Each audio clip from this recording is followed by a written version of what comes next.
أعوذ بالله من الشيطان الرجيم. بسم الله الرحمن الرحيم. ألف لام ميم. ذلك الكتاب لا ريب فيه هدى للمتقين الذين يؤمنون بالغيب ويقيمون الصلاة ومما رزقناهم ينفقون والذين يؤمنون بما أنزل إليك وما أنزل من قبلك وبالآخرة هم يوقنون أولئك على هدى من ربهم وأولئك هم المفلحون. إن الذين كفروا سواء عليهم أأنذرتهم أم لم تنذرهم لا يؤمنون ختم الله على قلوبهم وعلى سمعهم وعلى أبصارهم غشاوة ولهم عذاب عظيم. ومن الناس من يقول آمنا بالله وباليوم الآخر وما هم بمؤمنين يخادعون الله والذين آمنوا وما يخدعون إلا أنفسهم وما يشعرون في قلوبهم مرض فزادهم الله مرضا ولهم عذاب أليم بما كانوا يكذبون. وإذا قيل لهم لا تفسدوا في الأرض قالوا إنما نحن مصلحون ألا إنهم هم المفسدون ولكن لا يشعرون. وإذا قيل لهم آمنوا كما آمن الناس قالوا أنؤمن كما آمن السفهاء ألا إنهم هم السفهاء ولكن لا يعلمون. وإذا لقوا الذين آمنوا قالوا آمنا وإذا خلوا إلى شياطينهم قالوا إنا معكم إنما نحن مستهزئون الله يستهزئ بهم ويمدهم في طغيانهم يعمهون. أولئك الذين اشتروا الضلالة بالهدى فما ربحت تجارتهم وما كانوا مهتدين. مثلهم كمثل الذي استوقد نارا فلما أضاءت ما حوله ذهب الله بنورهم وتركهم في ظلمات لا يبصرون صم بكم عمي فهم لا يرجعون. أو كصيب من السماء فيه ظلمات ورعد وبرق يجعلون أصابعهم في آذانهم من الصواعق حذر الموت والله محيط بالكافرين. يكاد البرق يخطف أبصارهم كلما أضاء لهم مشوا فيه وإذا أظلم عليهم قاموا ولو شاء الله لذهب بسمعهم وأبصارهم إن الله على كل شيء قدير. يا أيها الناس اعبدوا ربكم الذي خلقكم والذين من قبلكم لعلكم تتقون الذي جعل لكم الأرض فراشا والسماء بناء وأنزل من السماء ماء فأخرج به من الثمرات رزقا لكم فلا تجعلوا لله أندادا وأنتم تعلمون. وإن كنتم في ريب مما نزلنا على عبدنا فأتوا بسورة من مثله وادعوا شهداءكم من دون الله إن كنتم صادقين فإن لم تفعلوا ولن تفعلوا فاتقوا النار التي وقودها الناس والحجارة أعدت للكافرين. وبشر الذين آمنوا وعملوا الصالحات أن لهم جنات تجري من تحتها الأنهار كلما رزقوا منها من ثمرة رزقا قالوا هذا الذي رزقنا من قبل وأتوا به متشابها ولهم فيها أزواج مطهرة وهم فيها خالدون. إن الله لا يستحيي أن يضرب مثلا ما بعوضة فما فوقها فأما الذين آمنوا فيعلمون أنه الحق من ربهم وأما الذين كفروا فيقولون ماذا أراد الله بهذا مثلا يضل به كثيرا ويهدي به كثيرا وما يضل به إلا الفاسقين الذين ينقضون عهد الله من بعد ميثاقه ويقطعون ما أمر الله به أن يوصل ويفسدون في الأرض أولئك هم الخاسرون. كيف تكفرون بالله وكنتم أمواتا فأحياكم ثم يميتكم ثم يحييكم ثم إليه ترجعون. هو الذي خلق لكم ما في الأرض جميعا ثم استوى إلى السماء فسواهن 7 سماوات وهو بكل شيء عليم. وإذ قال ربك للملائكة إني جاعل في الأرض خليفة قالوا أتجعل فيها من يفسد فيها ويسفك الدماء ونحن نسبح بحمدك ونقدس لك قال إني أعلم ما لا تعلمون. وعلم آدم الأسماء كلها ثم عرضهم على الملائكة فقال أنبئوني بأسماء هؤلاء إن كنتم صادقين. قالوا سبحانك لا علم لنا إلا ما علمتنا إنك أنت العليم الحكيم. قال يا آدم أنبئهم بأسمائهم فلما أنبأهم بأسمائهم قال ألم أقل لكم إني أعلم غيب السماوات والأرض وأعلم ما تبدون وما كنتم تكتمون. وإذ قلنا للملائكة اسجدوا لآدم فسجدوا إلا إبليس أبى واستكبر وكان من الكافرين. وقلنا يا آدم اسكن أنت وزوجك الجنة وكلا منها رغدا حيث شئتما ولا تقربا هذه الشجرة فتكونا من الظالمين. فأزلهما الشيطان عنها فأخرجهما مما كانا فيه وقلنا اهبطوا بعضكم لبعض عدو ولكم في الأرض مستقر ومتاع إلى حين. فتلقى آدم من ربه كلمات فتاب عليه إنه هو التواب الرحيم. قلنا اهبطوا منها جميعا فإما يأتينكم مني هدى فمن تبع هداي فلا خوف عليهم ولا هم يحزنون. والذين كفروا وكذبوا بآياتنا أولئك أصحاب النار هم فيها خالدون. يا بني إسرائيل اذكروا نعمتي التي أنعمت عليكم وأوفوا بعهدي أوف بعهدكم وإياي فارهبون. وآمنوا بما أنزلت مصدقا لما معكم ولا تكونوا أول كافر به ولا تشتروا بآياتي ثمنا قليلا وإياي فاتقون. ولا تلبسوا الحق بالباطل وتكتموا الحق وأنتم تعلمون. وأقيموا الصلاة وآتوا الزكاة واركعوا مع الراكعين. أتأمرون الناس بالبر وتنسون أنفسكم وأنتم تتلون الكتاب أفلا تعقلون. واستعينوا بالصبر والصلاة وإنها لكبيرة إلا على الخاشعين الذين يظنون أنهم ملاقو ربهم وأنهم إليه راجعون. يا بني إسرائيل اذكروا نعمتي التي أنعمت عليكم وأني فضلتكم على العالمين. واتقوا يوما لا تجزي نفس عن نفس شيئا ولا يقبل منها شفاعة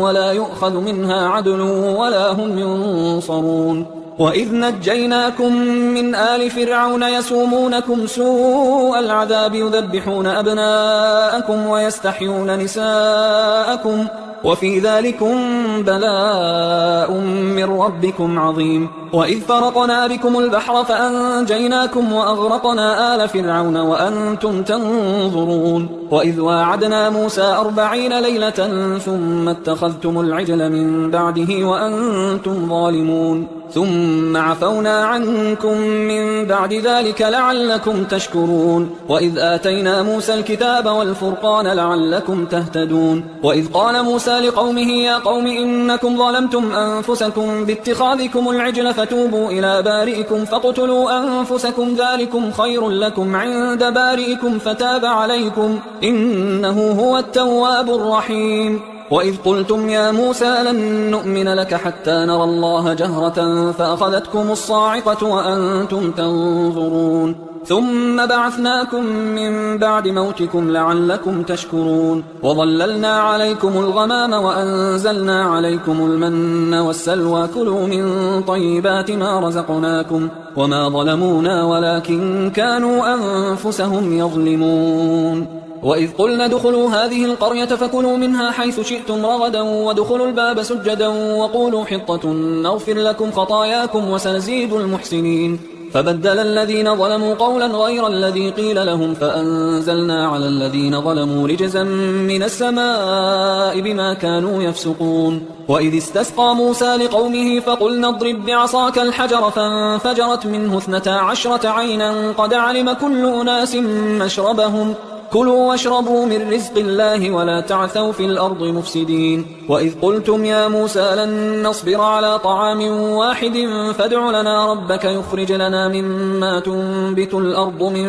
بقلها وقثائها وفومها وعدسها وبصلها قال أتستبدلون الذي هو أدنى بالذي هو خير اهبطوا مصرا فإن لكم ما سألتم وضربت عليهم الذلة والمسكنة وباءوا بغضب من الله ذلك بأنهم كانوا يكفرون بآيات الله ويقتلون النبيين بغير الحق ذلك بما عصوا وكانوا يعتدون إن الذين آمنوا والذين هادوا والنصارى والصابئين من آمن بالله واليوم الآخر وعمل صالحا فلهم أجرهم عند ربهم ولا خوف عليهم ولا هم يحزنون وإذ أخذنا ميثاقكم ورفعنا فوقكم الطور خذوا ما آتيناكم بقوة واذكروا ما فيه لعلكم تتقون ثم توليتم من بعد ذلك فلولا فضل الله عليكم ورحمته لكنتم من الخاسرين ولقد علمتم الذين اعتدوا منكم في السبت فقلنا لهم كونوا قردة خاسئين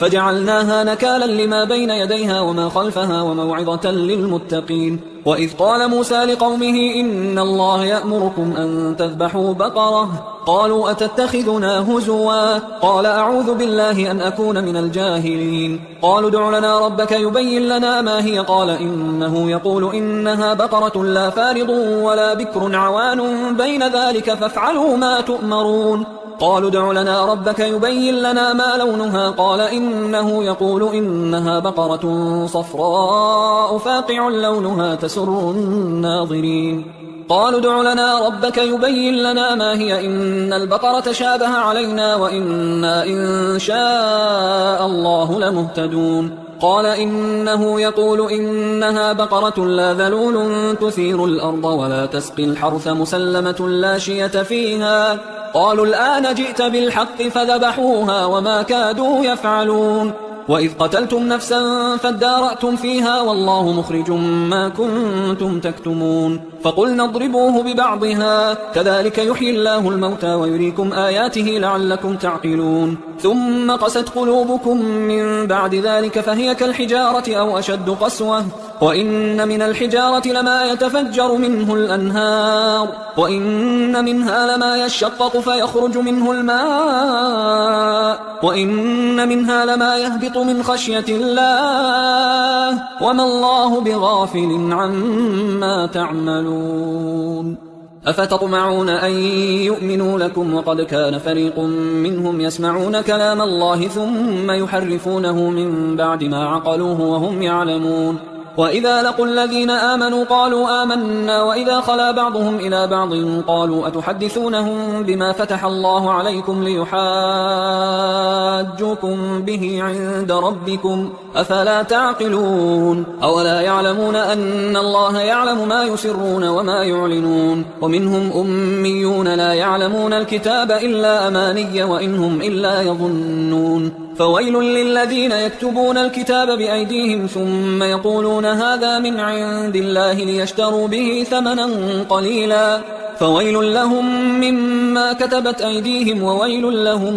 مما يكسبون وقالوا لن تمسنا النار إلا أياما معدودة قل أتخذتم عند الله عهدا فلن يخلف الله عهده أم تقولون على الله ما لا تعلمون بلى من كسب سيئة وأحاطت به خطيئته فأولئك أصحاب النار هم فيها خالدون والذين آمنوا وعملوا الصالحات أولئك أصحاب الجنة هم فيها خالدون وإذ أخذنا ميثاق بني إسرائيل لا تعبدون إلا الله وبالوالدين إحسانا وذي القربى واليتامى والمساكين وقولوا للناس حسنا وأقيموا الصلاة وآتوا الزكاة ثم توليتم إلا قليلا منكم وأنتم معرضون وإذ أخذنا ميثاقكم لا تسفكون دماءكم ولا تخرجون أنفسكم من دياركم ثم أقررتم وأنتم تشهدون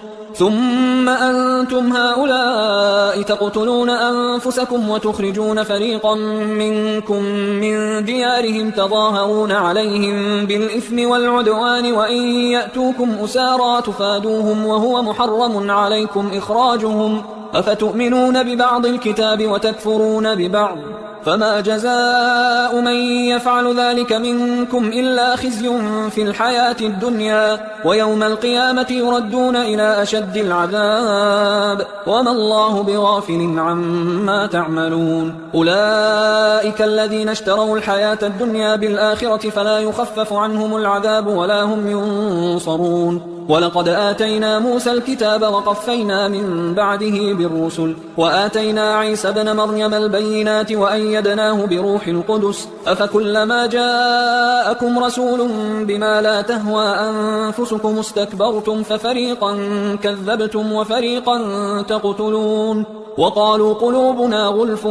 بل لعنهم الله بكفرهم فقليلا ما يؤمنون ولما جاءهم كتاب من عند الله مصدق لما معهم وكانوا من قبل يستفتحون على الذين كفروا فلما جاءهم ما عرفوا كفروا به فلعنة الله على الكافرين بئس ما اشتروا به أنفسهم أن يكفروا بما أنزل الله بغيا أن ينزل الله من فضله على من يشاء من عباده فباءوا بغضب على غضب وللكافرين عذاب مهين وإذا قيل لهم آمنوا بما أنزل الله قالوا نؤمن بما أنزل علينا ويكفرون بما وراءه وهو الحق مصدقا لما معهم قل فلم تقتلون أنبياء الله من قبل إن كنتم مؤمنين ولقد جاءكم موسى بالبينات ثم اتخذتم العجل من بعده وأنتم ظالمون وإذ أخذنا ميثاقكم ورفعنا فوقكم الطور خذوا ما آتيناكم بقوة واسمعوا قالوا سمعنا وعصينا وأشربوا في قلوبهم العجل بكفرهم قل بئس ما يأمركم به إيمانكم إن كنتم مؤمنين قل إن كانت لكم الدار الآخرة عند الله خالصة من دون الناس فتمنوا الموت إن كنتم صادقين ولن يتمنوه أبدا بما قدمت أيديهم والله عليم بالظالمين ولتجدنهم أحرص الناس على حياة ومن الذين أشركوا يود أحدهم لو يعمر 1000 سنة وما هو بمزحزحه من العذاب أن يعمر والله بصير بما يعملون قل من كان عدوا لجبريل فإنه نزله على قلبك بإذن الله مصدقا لما بين يديه وهدى وبشرى للمؤمنين من كان عدوا لله وملائكته ورسله وجبريل وميكال فإن الله عدو للكافرين ولقد أنزلنا إليك آيات بينات وما يكفر بها إلا الفاسقون أو كلما عاهدوا عهدا نبذه فريق منهم بل أكثرهم لا يؤمنون ولما جاءهم رسول من عند الله مصدق لما معهم نبذ فريق من الذين أوتوا الكتاب كتاب الله وراء ظهورهم كأنهم لا يعلمون واتبعوا ما تتلو الشياطين على ملك سليمان وما كفر سليمان ولكن الشياطين كفروا يعلمون الناس السحر وما أنزل على الملكين ببابل هاروت وماروت وما يعلمان من أحد حتى يقولا إنما نحن فتنة فلا تكفر فيتعلمون منهما ما يفرقون به بين المرء وزوجه وما هم بضارين به من أحد إلا بإذن الله ويتعلمون ما يضرهم ولا ينفعهم ولقد علموا لمن اشتراه ما له في الآخرة من خلاق ولبئس ما شروا به أنفسهم لو كانوا يعلمون ولو أنهم آمنوا واتقوا لمثوبة من عند الله خير لو كانوا يعلمون يا أيها الذين آمنوا لا تقولوا راعنا وقولوا انظرنا واسمعوا وللكافرين عذاب أليم ما يود الذين كفروا من أهل الكتاب ولا المشركين أن ينزل عليكم من خير من ربكم والله يختص برحمته من يشاء والله ذو الفضل العظيم ما ننسخ من آية أو ننسها نأت بخير منها أو مثلها ألم تعلم أن الله على كل شيء قدير ألم تعلم أن الله له ملك السماوات والأرض وما لكم من دون الله من ولي ولا نصير أم تريدون أن تسألوا رسولكم كما سئل موسى من قبل ومن يتبدل الكفر بالإيمان فقد ضل سواء السبيل ود كثير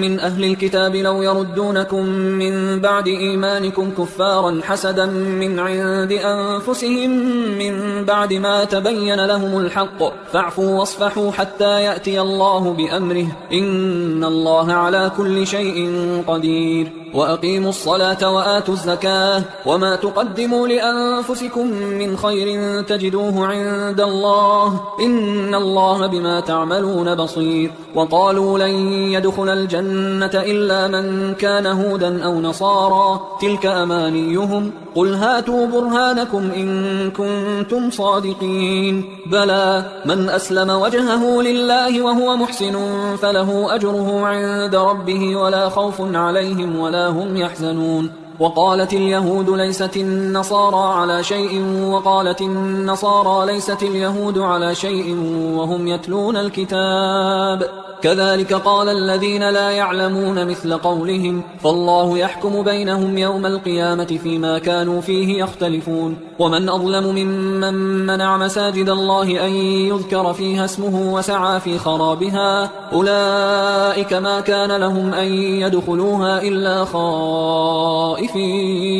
لهم في الدنيا خزي ولهم في الآخرة عذاب عظيم ولله المشرق والمغرب فأينما تولوا فثم وجه الله إن الله واسع عليم وقالوا اتخذ الله ولدا سبحانه بل له ما في السماوات والأرض كل له قانتون بديع السماوات والأرض وإذا قضى أمرا فإنما يقول له كن فيكون وقال الذين لا يعلمون لولا يكلمنا الله أو تأتينا آية كذلك قال الذين من قبلهم مثل قولهم تشابهت قلوبهم قد بينا الآيات لقوم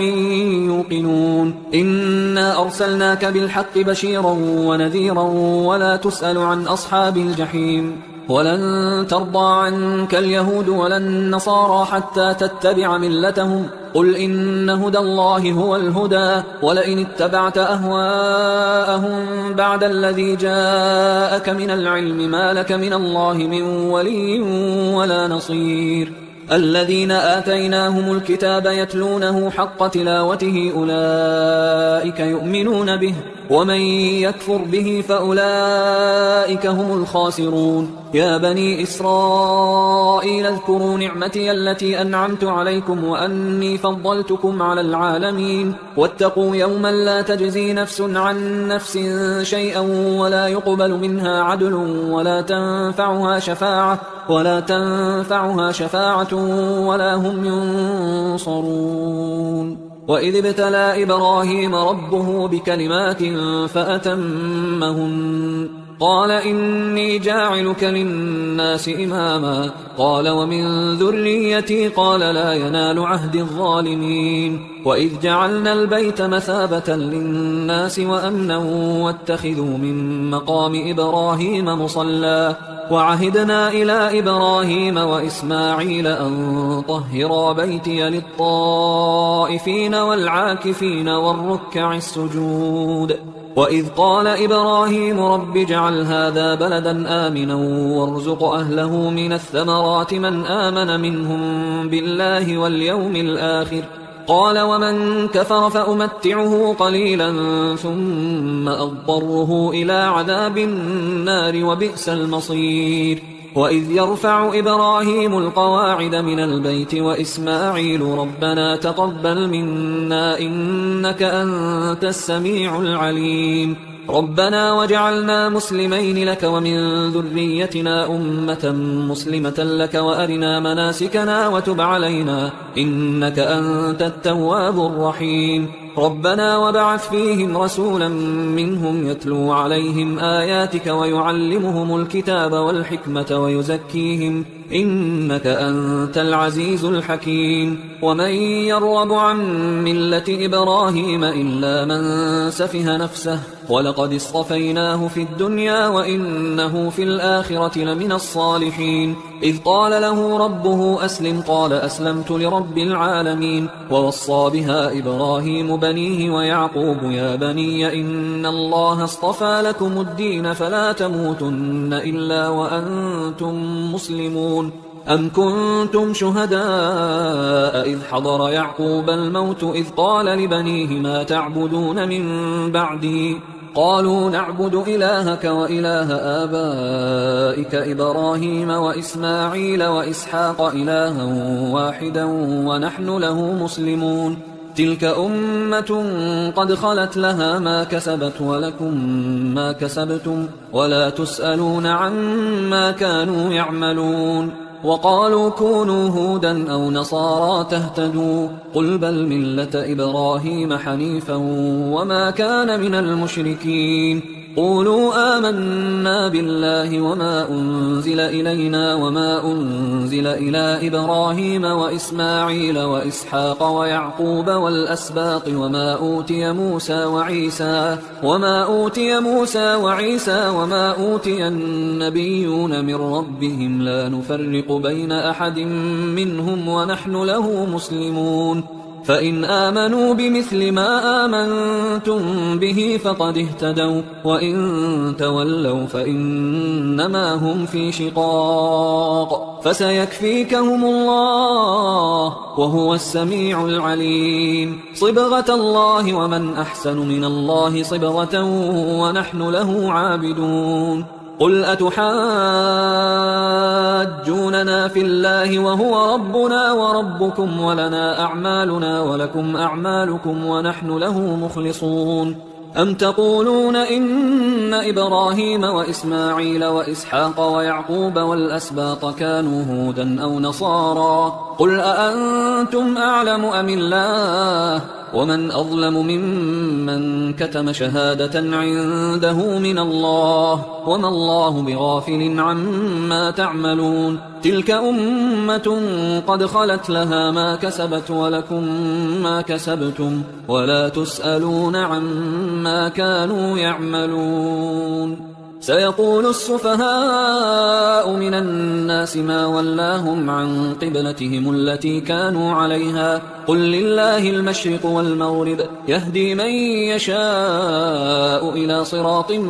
مستقيم وكذلك جعلناكم أمة وسطا لتكونوا شهداء على الناس ويكون الرسول عليكم شهيدا وما جعلنا القبلة التي كنت عليها إلا لنعلم من يتبع الرسول ممن ينقلب على عقبيه وإن كانت لكبيرة إلا على الذين هدى الله وما كان الله ليضيع إيمانكم إن الله بالناس لرؤوف رحيم قد نرى تقلب وجهك في السماء فلنولينك قبلة ترضاها فول وجهك شطر المسجد الحرام وحيث ما كنتم فولوا وجوهكم شطره وإن الذين أوتوا الكتاب ليعلمون أنه الحق من ربهم وما الله بغافل عما يعملون ولئن أتيت الذين أوتوا الكتاب بكل آية ما تبعوا قبلتك وما أنت بتابع قبلتهم وما بعضهم بتابع قبلة بعض ولئن اتبعت أهواءهم من بعد ما جاءك من العلم إنك إذا لمن الظالمين الذين آتيناهم الكتاب يعرفونه كما يعرفون أبناءهم لهم وإن فريقا منهم ليكتمون الحق وهم يعلمون الحق من ربك فلا تكونن من الممترين ولكل وجهة هو موليها فاستبقوا الخيرات أينما تكونوا يأتي بكم الله جميعا إن الله على كل شيء قدير ومن حيث خرجت فول وجهك شطر المسجد الحرام وإنه للحق من ربك وما الله بغافل عما تعملون ومن حيث خرجت فول وجهك شطر المسجد الحرام وحيث ما كنتم فولوا وجوهكم شطره لئلا يكون للناس عليكم حجة إلا الذين ظلموا منهم فلا تخشوهم واخشوني ولأتم نعمتي عليكم ولعلكم تهتدون كما أرسلنا فيكم رسولا منكم يتلو عليكم آياتنا ويزكيكم ويعلمكم الكتاب والحكمة ويعلمكم ما لم تكونوا تعلمون فاذكروني أذكركم واشكروا لي ولا تكفرون يا أيها الذين آمنوا استعينوا بالصبر والصلاة إن الله مع الصابرين ولا تقولوا لمن يقتل في سبيل الله أموات بل أحياء ولكن لا تشعرون ولنبلونكم بشيء من الخوف والجوع ونقص من الأموال والأنفس والثمرات وبشر الصابرين الذين إذا أصابتهم مصيبة قالوا إنا لله وإنا إليه راجعون أولئك عليهم صلوات من ربهم ورحمة وأولئك هم المهتدون إن الصفا والمروة من شعائر الله فمن حج البيت أو اعتمر فلا جناح عليه أن يطوف بهما ومن تطوع خيرا فإن الله شاكر عليم إن الذين يكتمون ما أنزلنا من البينات والهدى من بعد ما بيناه للناس في الكتاب أولئك يلعنهم الله ويلعنهم اللاعنون إلا الذين تابوا وأصلحوا وبينوا فأولئك أتوب عليهم وأنا التواب الرحيم إن الذين كفروا وماتوا وهم كفار أولئك عليهم لعنة الله والملائكة والناس أجمعين خالدين فيها لا يخفف عنهم العذاب ولا هم ينظرون وإلهكم إله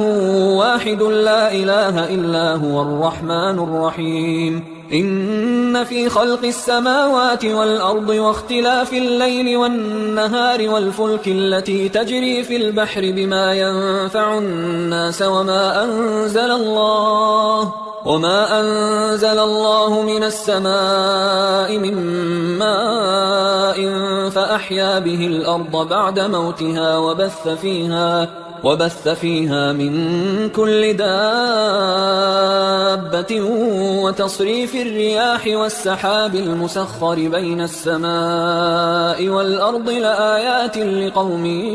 يعقلون ومن الناس من يتخذ من دون الله أندادا يحبونهم كحب الله والذين آمنوا أشد حبا لله ولو يرى الذين ظلموا إذ يرون العذاب أن القوة لله جميعا وأن الله شديد العذاب إذ تبرأ الذين اتبعوا من الذين اتبعوا ورأوا العذاب وتقطعت بهم الأسباب وقال الذين اتبعوا لو أن لنا كرة فنتبرأ منهم كما تبرأوا منا كذلك يريهم الله أعمالهم حسرات عليهم وما هم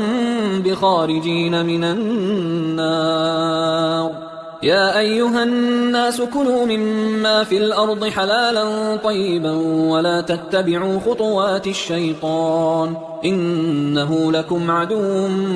مبين إنما يأمركم بالسوء والفحشاء وأن تقولوا على الله ما لا تعلمون وإذا قيل لهم اتبعوا ما أنزل الله قالوا بل نتبع ما ألفينا عليه آباءنا أولو كان آباؤهم لا يعقلون شيئا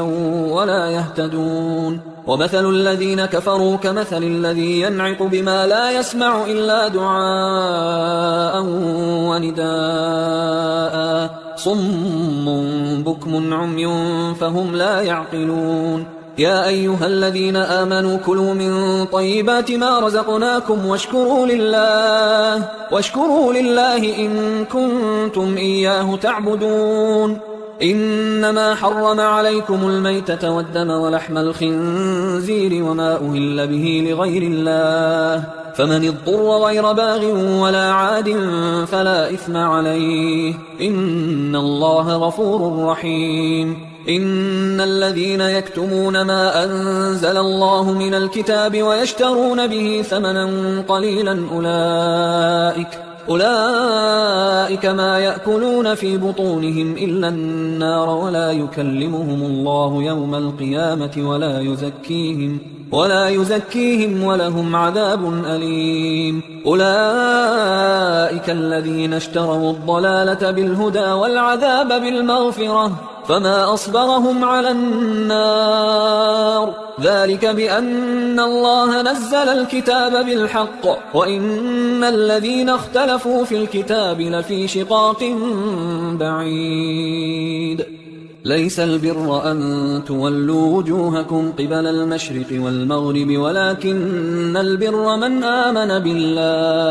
ولكن البر من آمن بالله واليوم الآخر والملائكة والكتاب والنبيين وآتى المال على حبه ذوي القربى واليتامى والمساكين وابن السبيل والسائلين وفي الرقاب وأقام الصلاة وآتى الزكاة والموفون بعهدهم إذا عاهدوا والصابرين في البأساء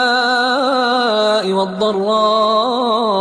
وحين البأس أولئك الذين صدقوا وأولئك هم المتقون يا أيها الذين آمنوا كتب عليكم القصاص في القتلى الحر بالحر والعبد بالعبد والأنثى بالأنثى فمن عفي له من أخيه شيء فاتباع بالمعروف وأداء إليه بإحسان ذلك تخفيف من ربكم ورحمة فمن اعتدى بعد ذلك فله عذاب أليم ولكم في القصاص حياة يا أولي الألباب لعلكم تتقون كتب عليكم إذا حضر أحدكم الموت إن ترك خيرا الوصية للوالدين والأقربين بالمعروف حقا على المتقين فمن بدله بعدما سمعه فإنما إثمه على الذين يبدلونه إن الله سميع عليم فمن خاف من موص جنفا أو إثما فأصلح بينهم فلا إثم عليه إن الله غفور رحيم يا أيها الذين آمنوا كتب عليكم الصيام كما كتب على الذين من قبلكم لعلكم تتقون أياما معدودات فمن كان منكم مريضا أو على سفر فعدة من أيام أخر وعلى الذين يطيقونه فدية طعام مسكين فمن تطوع خيرا فهو خير له وأن تصوموا خير لكم إن كنتم تعلمون شهر رمضان الذي أنزل فيه القرآن هدى للناس وبينات من الهدى والفرقان فمن شهد منكم الشهر فليصم ومن كان مريضا أو على سفر فعدة من أيام أخر يريد الله بكم اليسر ولا يريد بكم العسر ولتكملوا العدة ولتكبروا الله على ما هداكم ولعلكم تشكرون وإذا سألك عبادي عني فإني قريب أجيب دعوة الداعي إذا دعان فليستجيبوا لي وليؤمنوا بي لعلهم يرشدون أحل لكم ليلة الصيام الرفث إلى نسائكم هن لباس لكم وأنتم لباس لهن علم الله أنكم كنتم تختانون أنفسكم فتاب عليكم وعفى عنكم فالآن باشروهن وابتغوا ما كتب الله لكم وكلوا واشربوا حتى يتبين لكم الخيط الأبيض من الخيط الأسود من الفجر ثم أتموا الصيام إلى الليل ولا تباشروهن وأنتم عاكفون في المساجد تلك حدود الله فلا تقربوها كذلك يبين الله آياته للناس لعلهم يتقون ولا تأكلوا أموالكم بينكم بالباطل وتدلوا بها إلى الحكام لتأكلوا فريقا من أموال الناس بالإثم وأنتم تعلمون يسألونك عن الأهلة قل هي مواقيت للناس والحج وليس البر بأن تأتوا البيوت من ظهورها ولكن البر من اتقى وأتوا البيوت من أبوابها واتقوا الله لعلكم تفلحون وقاتلوا في سبيل الله الذين يقاتلونكم ولا تعتدوا إن الله لا يحب المعتدين وقتلوهم حيث ثقفتموهم وأخرجوهم من حيث أخرجوكم والفتنة أشد من القتل ولا تقاتلوهم عند المسجد الحرام حتى يقاتلوكم فيه فإن قاتلوكم فاقتلوهم كذلك جزاء الكافرين فإن انتهوا فإن الله غفور رحيم وقاتلوهم حتى لا تكون فتنة ويكون الدين لله فإن انتهوا فلا عدوان إلا على الظالمين الشهر الحرام بالشهر الحرام والحرمات قصاص فمن اعتدى عليكم فاعتدوا عليه بمثل ما اعتدى عليكم واتقوا الله واعلموا أن الله مع المتقين وأنفقوا في سبيل الله ولا تلقوا بأيديكم إلى التهلكة وأحسنوا إن الله يحب المحسنين وأتموا الحج والعمرة لله فإن أحصرتم فما استيسر من الهدي ولا تحلقوا رؤوسكم حتى يبلغ الهدي محله فمن كان منكم مريضا أو به أذى من رأسه ففدية من صيام أو صدقة أو نسك فإذا أمنتم فمن تمتع بالعمرة إلى الحج فما استيسر من الهدي فمن لم يجد فصيام 3 أيام في الحج و7 إذا رجعتم تلك 10 كاملة ذلك لمن لم يكن أهله حاضر المسجد الحرام واتقوا الله واعلموا أن الله شديد العقاب الحج أشهر معلومات فمن فرض فيهن الحج فلا رفث ولا فسوق ولا جدال في الحج وما تفعلوا من خير يعلمه الله وتزودوا فإن خير الزاد التقوى واتقون يا أولي الألباب ليس عليكم جناح أن تبتغوا فضلا من ربكم فإذا أفضتم من عرفات فاذكروا الله عند المشعر الحرام واذكروه كما هداكم وإن كنتم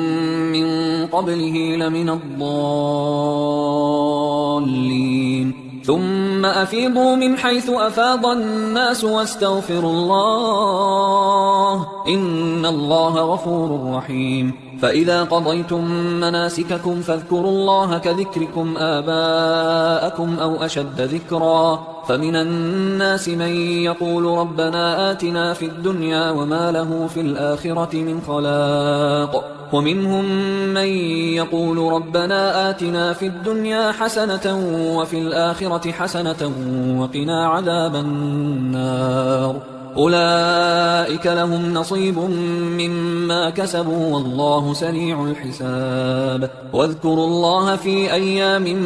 معدودات فمن تعجل في يومين فلا إثم عليه ومن تأخر فلا إثم عليه لمن اتقى واتقوا الله واعلموا أنكم إليه تحشرون ومن الناس من يعجبك قوله في الحياة الدنيا ويشهد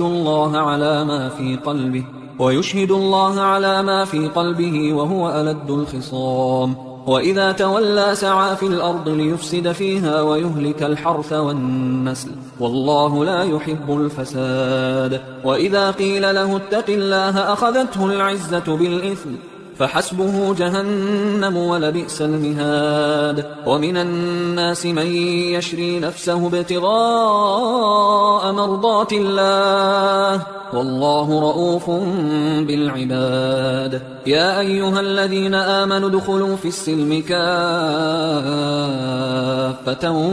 ولا تتبعوا خطوات الشيطان إنه لكم عدو مبين. فإن زللتم من بعد ما جاءتكم البينات فاعلموا أن الله عزيز حكيم. هل ينظرون إلا أن يأتيهم الله في ظلل من الغمام والملائكة وقضي الأمر وإلى الله ترجع الأمور. سل بني إسرائيل كم آتيناهم من آية بينة ومن يبدل نعمة الله من بعد ما جاءته فإن الله شديد العقاب. زين للذين كفروا الحياة الدنيا ويسخرون من الذين آمنوا والذين اتقوا فوقهم يوم القيامة والله يرزق من يشاء بغير حساب. كان الناس أمة واحدة فبعث الله النبيين مبشرين ومنذرين وأنزل معهم الكتاب بالحق ليحكم بين الناس فيما اختلفوا فيه وما اختلف فيه إلا الذين أوتوه من بعد ما جاءتهم البينات بغيا بينهم فهدى الله الذين آمنوا لما اختلفوا فيه من الحق بإذنه والله يهدي من يشاء إلى صراط مستقيم. أم حسبتم أن تدخلوا الجنة ولما يأتكم مثل الذين خلوا من قبلكم مستهم البأساء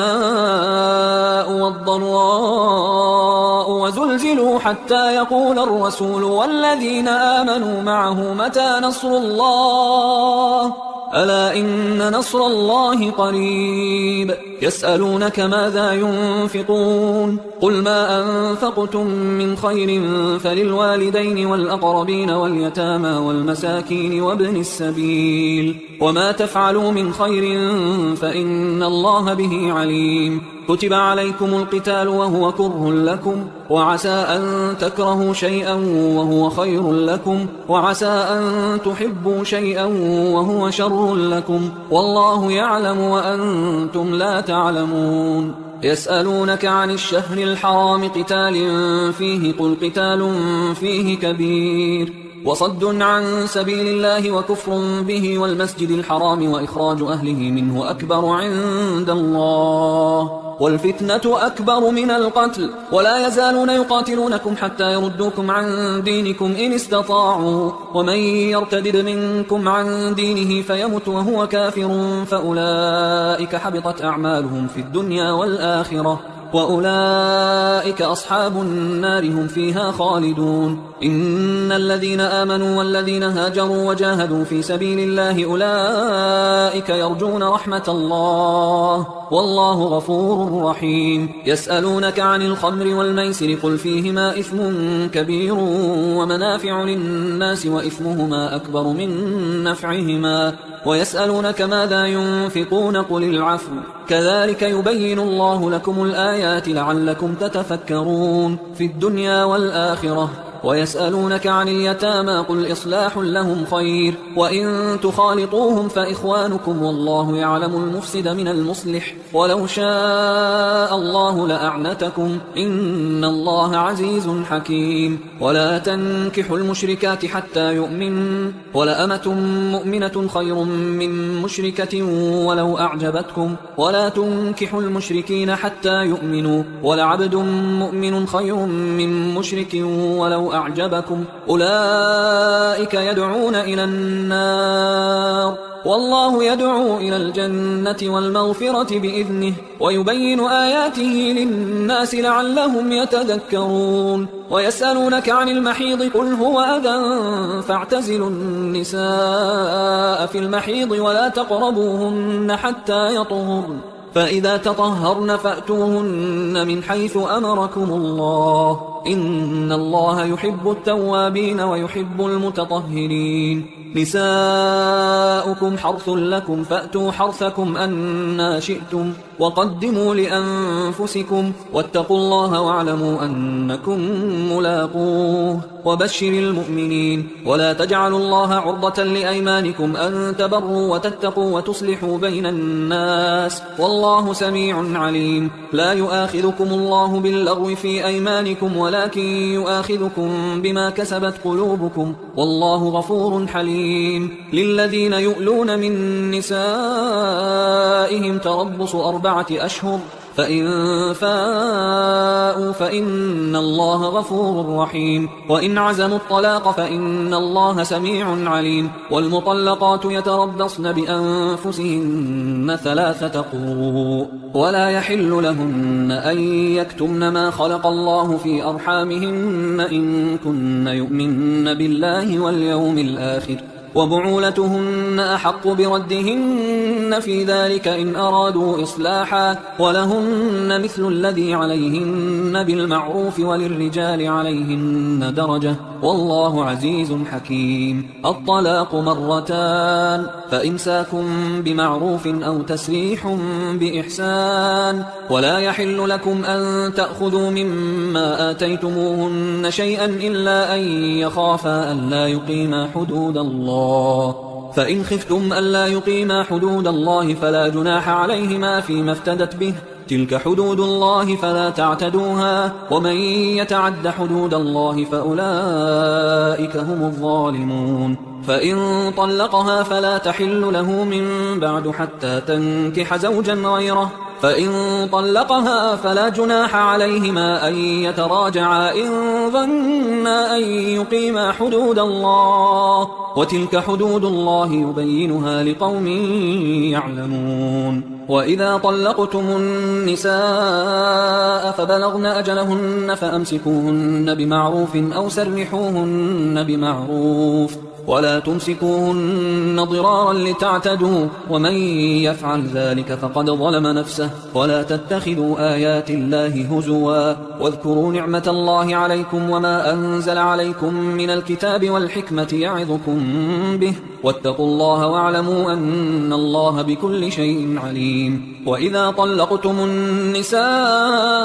فبلغن أجلهن فلا تعضلوهن أن ينكحن أزواجهن إذا تراضوا بينهم بالمعروف ذلك يوعظ به من كان منكم يؤمن بالله واليوم الآخر ذلكم أزكى لكم وأطهر والله يعلم وأنتم لا تعلمون والوالدات يرضعن أولادهن حولين كاملين لمن أراد أن يتم الرضاعة وعلى المولود له رزقهن وكسوتهن بالمعروف لا تكلف نفس إلا وسعها لا تضار والدة بولدها ولا مولود له بولده وعلى الوارث مثل ذلك فإن أرادا فصالا عن تراض منهما وتشاور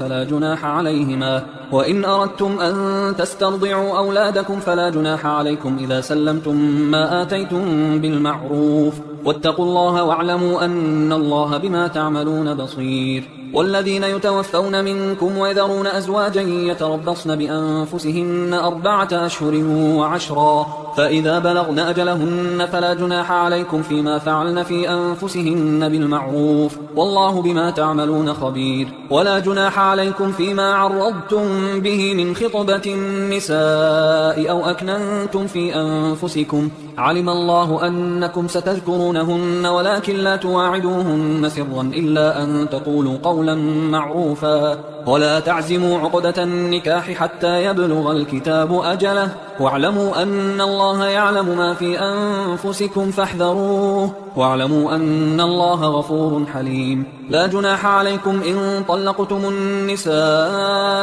ما لم تمسوهن أو تفرضوا لهن فريضة ومتعوهن على الموسع قدره وعلى المقتر قدره متاعا بالمعروف حقا على المحسنين وإن طلقتموهن من قبل أن تمسوهن وقد فرضتم لهن فريضة فنصف ما فرضتم إلا أن يعفون أو يعفو الذي بيده عقدة النكاح وأن تعفوا أقرب للتقوى ولا تنسوا الفضل بينكم إن الله بما تعملون بصير حافظوا على الصلوات والصلاة الوسطى وقوموا لله قانتين فإن خفتم فرجالا أو ركبانا فإذا أمنتم فاذكروا الله كما علمكم ما لم تكونوا تعلمون والذين يتوفون منكم ويذرون أزواجا وصية لأزواجهم متاعا إلى الحول غير إخراج فإن خرجن فلا جناح عليكم فيما فعلن في أنفسهن من معروف والله عزيز حكيم وللمطلقات متاع بالمعروف حقا على المتقين كذلك يبين الله لكم آياته لعلكم تعقلون ألم تر إلى الذين خرجوا من ديارهم وهم ألوف حذر الموت فقال لهم الله موتوا ثم أحياهم إن الله لذو فضل على الناس ولكن أكثر الناس لا يشكرون وقاتلوا في سبيل الله واعلموا أن الله سميع عليم من ذا الذي يقرض الله قرضا حسنا فيضاعفه له أضعافا كثيرة والله يقبض ويبسط وإليه ترجعون ألم تر إلى الملأ من بني إسرائيل من بعد موسى إذ قالوا لنبي له مبعث لنا ملكا نقاتل في سبيل الله قال هل عسيتم إن كتب عليكم القتال ألا تقاتلوا قالوا وما لنا ألا نقاتل في سبيل الله وقد أخرجنا من ديارنا وأبنائنا فلما كتب عليهم القتال تولوا إلا قليلا منهم والله عليم بالظالمين وقال لهم نبيهم إن الله قد بعث لكم طالوت ملكا قالوا أنى يكون له الملك علينا ونحن أحق بالملك منه ولم يؤت سعة من المال قال إن الله اصطفاه عليكم وزاده بسطة في العلم والجسم والله يؤتي ملكه من يشاء والله واسع عليم وقال لهم نبيهم إن آية ملكه أن يأتيكم التابوت فيه سكينة من ربكم وبقية مما ترك آل موسى وآل هارون تحمله الملائكة إن في ذلك لآية لكم إن كنتم مؤمنين فلما فصل طالوت بالجنود قال إن الله مبتليكم بنهر فمن شرب منه فليس مني ومن لم يطعمه فإنه مني إلا من اغترف غرفة بيده فشربوا منه إلا قليلا منهم فلما جاوزه هو والذين آمنوا معه قالوا لا طاقة لنا اليوم بجالوت وجنوده قال الذين يظنون أنهم ملاقوا الله كم من فئة قليلة غلبت فئة كثيرة بإذن الله والله مع الصابرين ولما برزوا لجالوت وجنوده قالوا ربنا أفرغ علينا صبرا وثبت أقدامنا وانصرنا على القوم الكافرين فهزموهم بإذن الله وقتل داود جالوت وآتاه الله الملك والحكمة وعلمه مما يشاء ولولا دفع الله الناس بعضهم ببعض لفسدت الأرض ولكن الله ذو فضل على العالمين تلك آيات الله نتلوها عليك بالحق وإنك لمن المرسلين تلك الرسل فضلنا بعضهم على بعض منهم من كلم الله ورفع بعضهم درجات وآتينا عيسى ابن مريم البينات وأيدناه بروح القدس ولو شاء الله ما اقتتل الذين من بعدهم من بعد ما جاءتهم البينات ولكن اختلفوا فمنهم من آمن ومنهم من كفر ولو شاء الله ما اقتتلوا ولكن الله يفعل ما يريد يا أيها الذين آمنوا أنفقوا مما رزقناكم من قبل أن يأتي يوم لا بيع فيه ولا خلة ولا شفاعة والكافرون هم الظالمون الله لا إله إلا هو الحي القيوم لا تأخذه سنة ولا نوم له ما في السماوات وما في الأرض من ذا الذي يشفع عنده إلا بإذنه يعلم ما بين أيديهم وما خلفهم ولا يحيطون بشيء من علمه إلا بما شاء وسع كرسيه السماوات والأرض ولا يؤوده حفظهما وهو العلي العظيم لا إكراه في الدين قد تبين الرشد من الغي فمن يكفر بالطاغوت ويؤمن بالله فقد استمسك بالعروة الوثقى لا انفصام لها، والله سميع عليم. الله ولي الذين آمنوا يخرجهم من الظلمات إلى النور، والذين كفروا أولياؤهم الطاغوت يخرجونهم من النور إلى الظلمات، أولئك أصحاب النار هم فيها خالدون. ألم تر إلى الذي حاج إبراهيم في ربه أن آتاه الله الملك إذ قال إبراهيم ربي الذي يحيي ويميت قال أنا أحيي وأميت. قال إبراهيم فإن الله يأتي بالشمس من المشرق فأت بها من المغرب فبهت الذي كفر والله لا يهدي القوم الظالمين. أو كالذي مر على قرية وهي خاوية على عروشها قال أنى يحيي هذه الله بعد موتها فأماته الله 100 عام ثم بعثه قال كم لبثت؟ قال لبثت يوما أو بعض يوم. قال بل لبثت 100 عام فانظر إلى طعامك وشرابك لم يتسنه وانظر إلى حمارك ولنجعلك آية للناس وانظر إلى العظام كيف ننشزها ثم نكسوها لحما فلما تبين له قال أعلم أن الله على كل شيء قدير. وإذ قال إبراهيم رب أرني كيف تحيي الموتى قال أولم تؤمن قال بلى ولكن ليطمئن قلبي قال فخذ 4 من الطير فصرهن إليك ثم اجعل على كل جبل منهن جزءا ثم ادعهن يأتينك سعيا واعلم أن الله عزيز حكيم. مثل الذين ينفقون أموالهم في سبيل الله كمثل حبة أنبتت 7 سنابل في كل سنبلة 100 حبة والله يضاعف لمن يشاء والله واسع عليم. الذين ينفقون أموالهم في سبيل الله ثم لا يتبعون ما أنفقوا منا ولا أذى لهم أجرهم عند ربهم ولا خوف عليهم ولا هم يحزنون. قول معروف ومغفرة خير من صدقة يتبعها أذى والله غني حليم. يا أيها الذين آمنوا لا تبطلوا صدقاتكم بالمن والأذى كالذي ينفق ماله رئاء الناس ولا يؤمن بالله واليوم الآخر فمثله كمثل صفوان عليه تراب فأصابه وابل فتركه صلدا لا يقدرون على شيء مما كسبوا والله لا يهدي القوم الكافرين. ومثل الذين ينفقون أموالهم ابتغاء مرضات الله وتثبيتا من أنفسهم كمثل جنة بربوة أصابها وابل فآتت أكلها ضعفين فإن لم يصبها وابل فطل والله بما تعملون بصير. أيود أحدكم أن تكون له جنة من نخيل وأعناب تجري من تحتها الأنهار له فيها من كل الثمرات وأصابه الكبر وله ذرية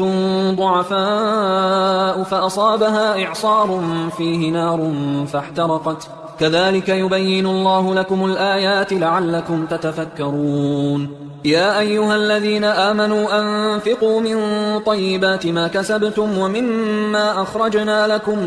من الأرض ولا تيمموا الخبيث منه تنفقون ولستم بآخذيه إلا أن تغمضوا فيه واعلموا أن الله غني حميد. الشيطان يعدكم الفقر ويأمركم بالفحشاء والله يعدكم مغفرة منه وفضلا والله واسع عليم. يؤتي الحكمة من يشاء ومن يؤت الحكمة فقد أوتي خيرا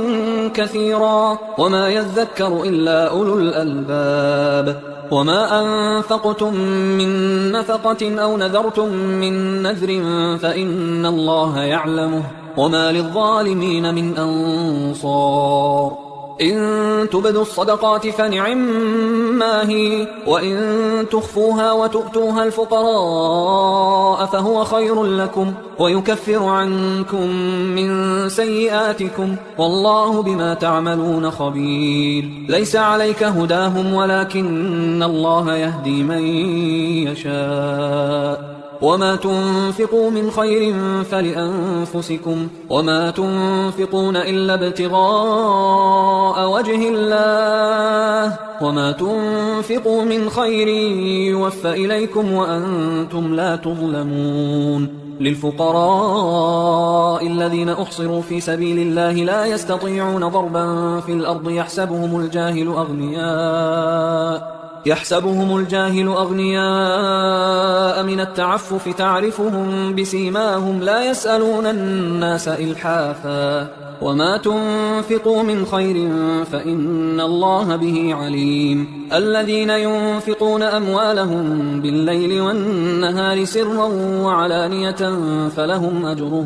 فلهم أجرهم عند ربهم ولا خوف عليهم ولا هم يحزنون. الذين يأكلون الربا لا يقومون إلا كما يقوم الذي يتخبطه الشيطان من المس ذلك بأنهم قالوا إنما البيع مثل الربا وأحل الله البيع وحرم الربا. فمن جاءه موعظة من ربه فانتهى فله ما سلف وأمره إلى الله ومن عاد فأولئك أصحاب النار هم فيها خالدون. يمحق الله الربا ويربي الصدقات والله لا يحب كل كفار أثيم. إن الذين آمنوا وعملوا الصالحات وأقاموا الصلاة وآتوا الزكاة لهم أجرهم عند ربهم ولا خوف عليهم ولا هم يحزنون. يا أيها الذين آمنوا اتقوا الله وذروا ما بقي من الربا إن كنتم مؤمنين فإن لم تفعلوا فأذنوا بحرب من الله ورسوله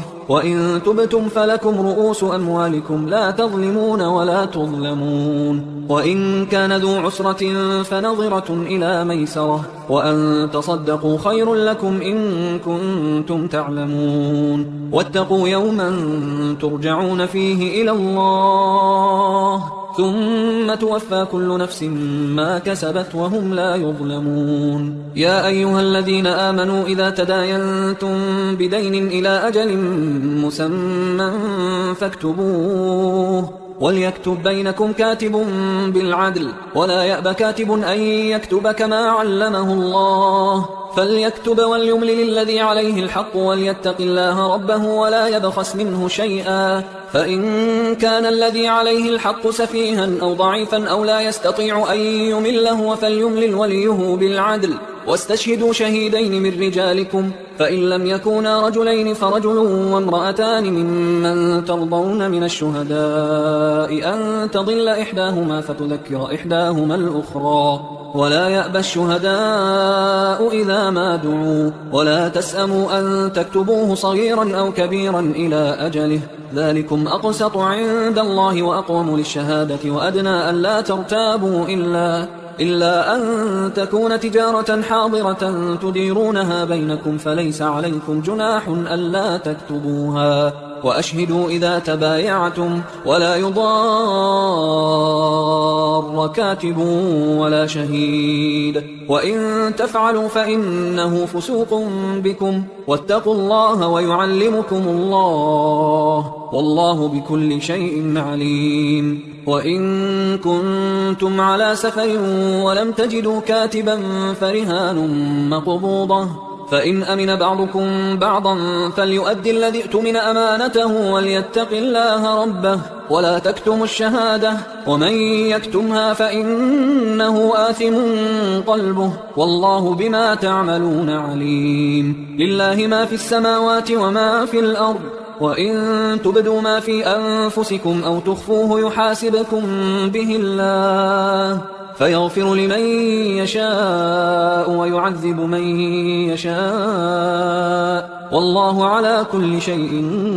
قدير. آمن الرسول بما أنزل إليه من ربه والمؤمنون كل آمن بالله وملائكته وكتبه ورسله لا نفرق بين أحد من رسله وقالوا سمعنا وأطعنا غفرانك ربنا وإليك المصير. لا يكلف الله نفسا إلا وسعها، لها ما كسبت وعليها ما اكتسبت. ربنا لا تؤاخذنا إن نسينا أو أخطأنا، ربنا ولا تحمل علينا إصرا كما حملته على الذين من قبلنا، ربنا ولا تحملنا ما لا طاقة لنا به، واعف عنا واغفر لنا وارحمنا، أنت مولانا فانصرنا على القوم الكافرين.